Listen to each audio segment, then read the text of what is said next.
Hiya, my name's Ben. Welcome to Trauma Corner. This is my first episode. It's going to be about childhood trauma and narcissistic parents and how to overcome that and mental health in general and getting out of autopilot and living your best life. This is episode 1. It's nothing professional. There's no microphone here. I'm going to try not to edit it at all unless I really slip up. But if you're here, you probably follow me on TikTok. Thank you so much. I'm very grateful. But if you're a new follower, you see me talk about childhood trauma. But if you have followed me from 4 months ago, 3 months ago, if you didn't follow me then, you don't know about my childhood and the trauma that I went through.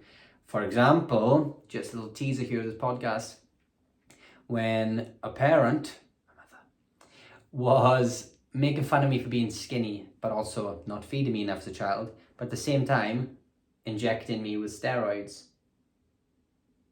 And people are like, yeah, you've only got one mother.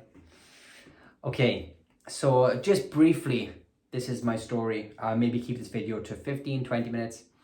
Okay, I will start in 2020 where I went through a lot of trauma, and trigger warning, this goes deep into death and grief. I went through a lot of trauma, then a spiritual awakening, which gave me a greater awareness of my childhood and why people do things and the way in which people behave and where that stems from, including my mother and her behavior. So, 2020, I'm 28 now, right? So in 2020, I was working 3 jobs and I was a personal trainer. I was working in a supermarket and I was a massage therapist. And on Friday the 13th, of March in 2020, I found my grandfather dead. So he lived around the corner, and he had collapsed in his bathroom. Again, this is going to go very deep, very quick, just before we touch on the childhood trauma. He collapsed in his bathroom against the door, so my grandmother couldn't get in because he was up against the door. And because they live around the corner, they phoned me, and obviously I'm the grandson.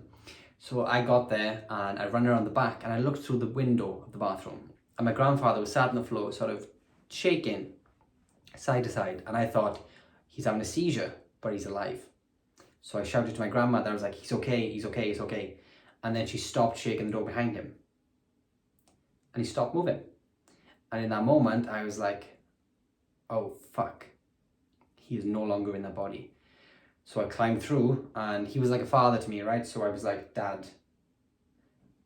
And then I just knew, right, he was not in that body. And I feel very spiritual anyway, like not as much as I do now, but I felt spiritual anyway. I felt like I've lived many lives. And something told me he wasn't there. And I felt calm. I don't know if that was shock or adrenaline, but I felt calm. So I got my grandmother to sort of squeeze a phone in. And I phoned 999 and I said, look, my grandfather's dead. And I put my head out the window so she didn't hear me, so I didn't upset her. And they got me to do CPR. And then the paramedics came. Long story short, he didn't make it. And then I had bad flashbacks. So when I was working in a supermarket, when I would turn the corner, for example, I would just see my grandfather there. And the flashback stayed. And I phoned the doctors, and the doctor was like, yeah, it's just time. Or if it doesn't go, come up and we'll sort it out, okay? And then August, in the same year, 5 months later, the flashbacks were starting to go. And I was like, okay, I'm getting there. And I was starting to live my life as though my grandfather was looking through my eyes, started reading a little bit. And then my father died in August. So he was 44 and he had a heart attack. And he just died. That was it. We weren't speaking at the time, we'd argued. And my wife was pregnant, so my grandfather didn't meet the baby, and then my father didn't even know we were pregnant because I didn't tell him. So it was a tough time, and I was in a dark place, and my wife was pregnant, so I had to get out of that. So I started reading, and I picked up 3 books for 3 different reasons, but they were all about manifestation. I won't go too deep into that here. I'd love to on further episodes, but not here. I started to change my life around, started to have this broader awareness of life, consciousness, people, behaviors. And then out of nowhere, my life started changing for the better. It's been a roller coaster since, but at this point in time, it started changing for the better. And then my daughter was born. When my daughter was born, my mother was more there in my life. So we had just like I say naturally because it feels natural to me, but it's obviously not with a parent and child. We had naturally drifted apart. Okay, I had moved out and she had not fucking bothered, okay? And hey, neither did I. But it's never felt like a parent and child relationship. She's always felt like, and I'm sure you relate to, she's always felt like an older sister who hasn't got her shit together mentally. And I had to be the therapist. There was physical abuse, emotional abuse, and a lot of manipulation throughout my life.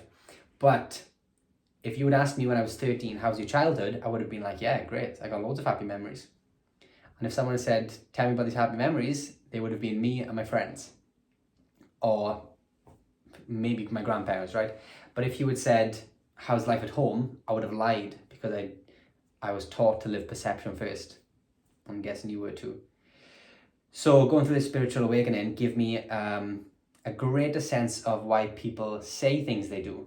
And a narcissist, which I didn't even know what that meant at the time, a narcissist will say things, just not even a narcissist, just fucking evil people will say things to hurt you, and that's the only reason.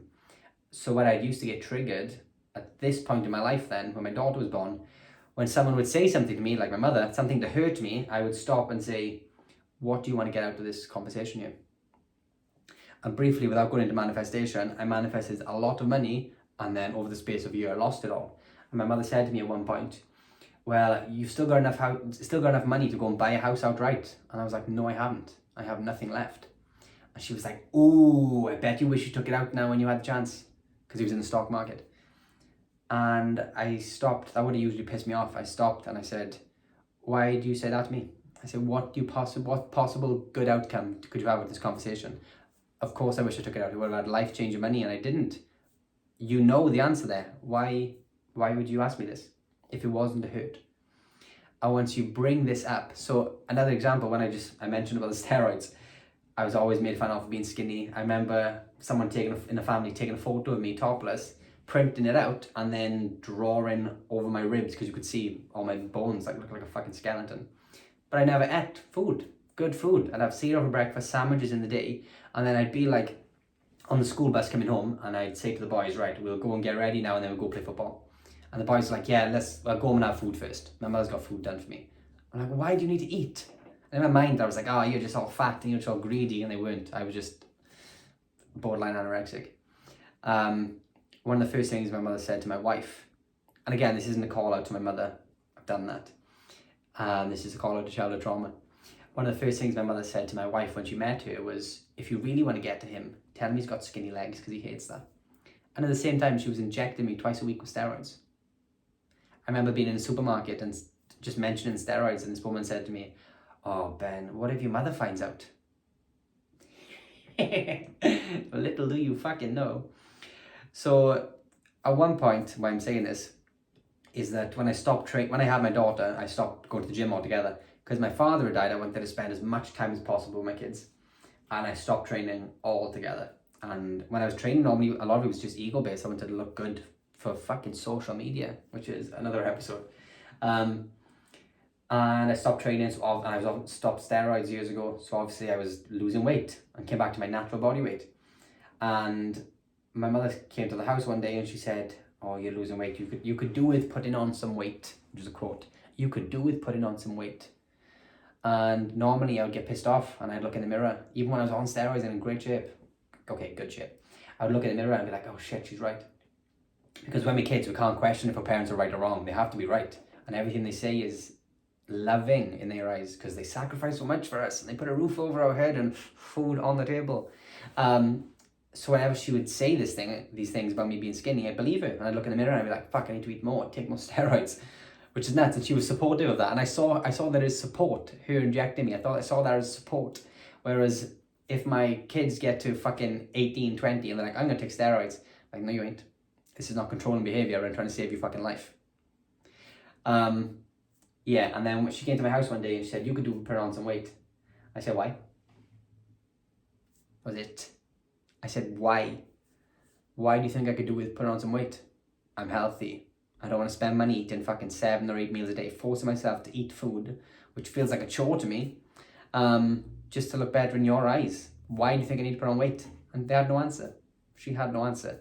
So yeah, it was this spirituality gave me the spiritual awakening. I don't really like saying that, but reading all these books and having this knowledge and gaining the insight made me see why people do things.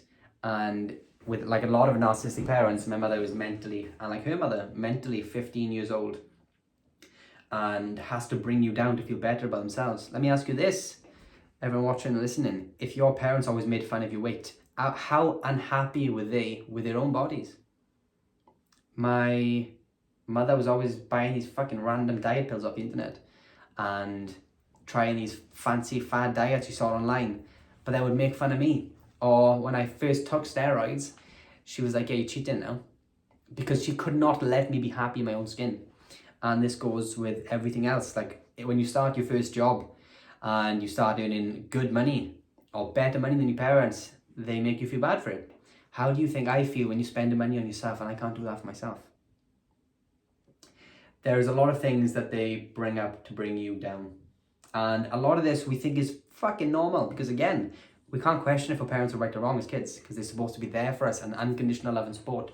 So when they make us feel undeserving of love, we think, okay, this is normal. And then we get into bad relationships where they don't show us love and we think, this is normal. And I can't see any red flags.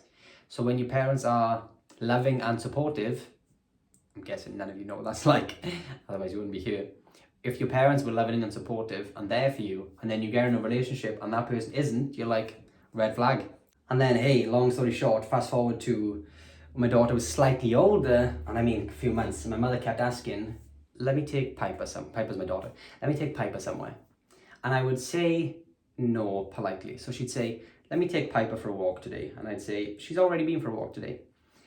And then she'd even use excuses like, oh, my mental health is not the best. You need to let me take your daughter out so I feel better.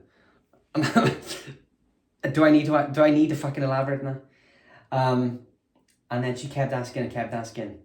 And the breaking point for me, because I'd asked her for a better relationship. I said I want to work, and I said, you're my mother. And she was like, I do love you. And it got to the point where she said, let me take Piper out. And I said, I think I might have had my second child at this point. And she said, how do you think I feel?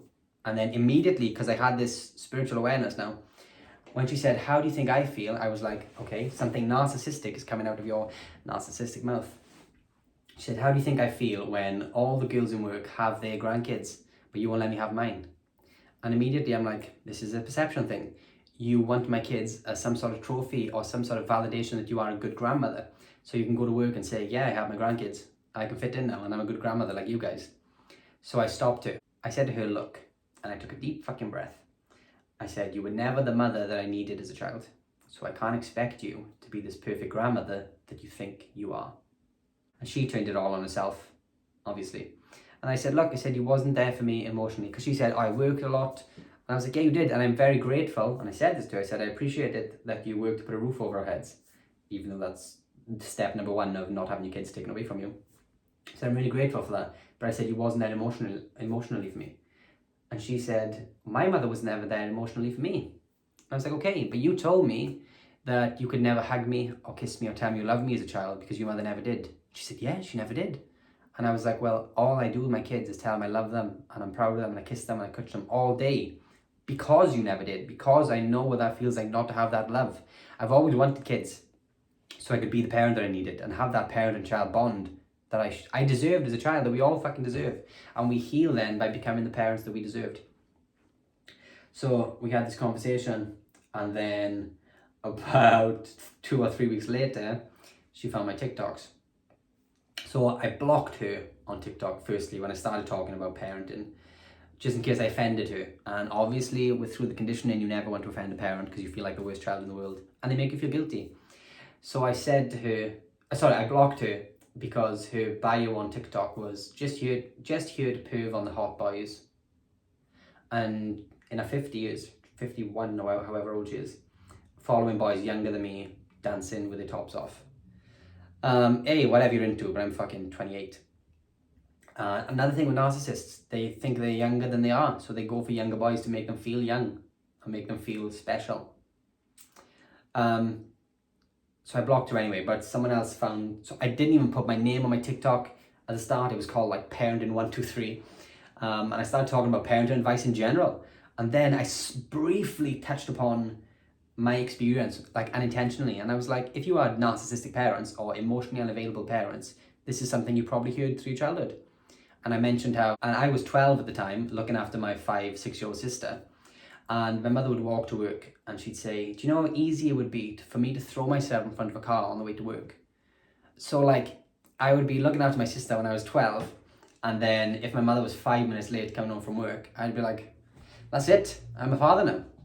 So I mentioned this in a video on my TikTok months ago, and so many people were like, oh shit, me too. And this is how my TikTok started, I guess. This is how I started talking about childhood trauma and trauma itself, like, and narcissistic parents.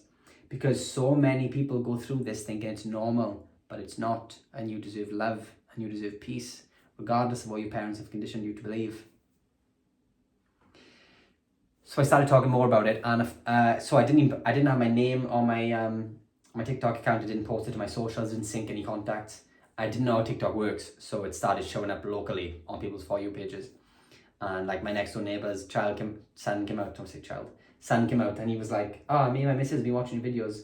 I was like, oh, fuck, here we go. And then I had a phone call from my mother one day. Hello, I'm just letting you know, I found the videos of you slagging me off. We're done. And that was March the 2nd. Today is July the 17th, 18th. And she cut me off. That was it. She cut her grandkids off too. And look, if she was emotionally healthy for my kids, I'd say, come here Wednesday. I know you don't want to speak to me. Come here any day, anytime. I'll go upstairs. But I had to keep stopping her because she was grandparenting the way she used to parent, which again is another topic. And she found these videos and cut me off. About a month or two later, I get a phone call. Hi, is this Ben? I said, yeah. I'm calling from the police. Didn't say it like that. So here's a phone call from the police. Your mother's contacted us because the videos you've been posting about her are causing her distress. I was like, ah. And then he was like, your feelings will change when you're older. And I was like, yeah, you don't know her. She's a narcissist.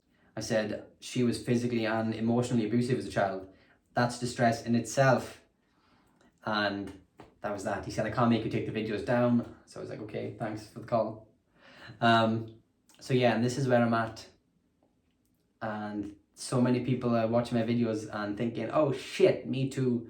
And my page grows, which I'm fucking super, super grateful for. TikTok has changed my life. My page grows in between 2,000 to 6,000 followers a day because so many people went through the same thing and were conditioned to believe it's normal. So they never spoke about it. Why would they? Why would they speak about normality? And this is where I come in because I talk about it. And it cost me the relationship with my mother and 95% of my family. Oh no. But I'm here for you to help you through your childhood trauma and your emotions now and how you behave and to change that. And I work with clients all over the world, and I'm hoping this podcast really helps you understand that you're not alone and you are not an extension of your parents and you deserve love and peace. Thank you for listening.